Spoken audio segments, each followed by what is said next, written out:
Hello, welcome to Money Talks with LNA, the podcast where we talk straight about money, taxes, investments, and how to navigate your financial life here in Australia.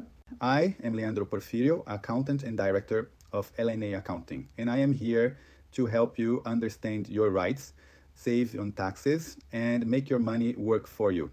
Just imagine losing more than $17,000 without even realising it, because that's exactly what's happening to thousands of Brazilians in Australia for not understanding their superannuation rights. Wow. When you put it that way, it really catches the attention. And the most impressive thing is that many people don't even know they are entitled to this money. That's right, and look, currently the super rate is 11.5% of the salary. So if you earn $1,000 a week, that's $115 that should go directly into your retirement fund. In a year, that adds up to more than $5,180. And why do so many people end up losing that money? It's a combination of factors. Many Brazilians arrive here, get an ABN, which is like a Brazilian CNPJ, and automatically think they've lost all their labour rights. But, you know, what's more interesting? That's not always true. Well, that reminds me of a case I heard recently about a food delivery person. Exactly. Actually, I had a case like that last week. The guy had been working in delivery for 2 years, had an ABN, but followed fixed schedules, wore the company's uniform, and couldn't refuse deliveries. Basically, he was an employee disguised as a contractor. And this has a specific name here in Australia, doesn't it? Yes, it's called sham contracting.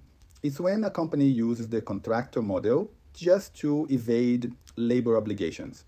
And look, there are some clear signs to identify this.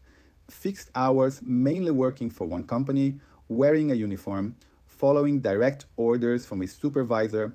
And what happens if the person identifies that they are in this situation? Well, first, it's important to document everything.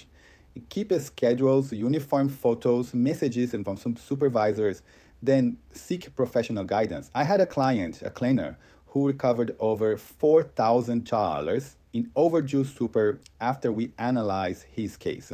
Wow, and I imagine there are many such cases out there.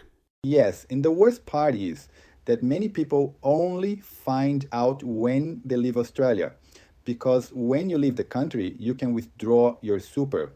Then comes that reality shock when you realize you've never received anything. And does this apply to any type of visa? Exactly. Whether you're an international student or a temporary visa worker, if you work, the company needs to follow the rules. The type of visa does not affect your superannuation rights. So what would be the first step for someone who suspects they are in this situation? Look, I will give 3 practical steps. First, do the test I mentioned, fix schedules, uniform, subordination. Second, document everything. And third, don't wait. The longer you wait, the harder it becomes to recover that money. And is there any protection for those who decide to claim their rights? Yes, there are agencies like the Fair Work Ombudsman that protect workers. They can investigate cases of superannuation, non-payment, and other violations. And it is illegal for the company to retaliate against an employee for seeking their rights. Well, it seems we've covered quite a bit of important information today. Yes, and I hope this helps our listeners protect their rights. Remember, your super is not a favor, it's your right. And it can make a huge difference in your financial future. And to conclude, what would be your main message? Don't leave it for later. If you work in Australia, check your situation now. Those $110 weekly may not seem much today, but in a few years, they could turn into tens of thousands of dollars. It's your money, don't give it up.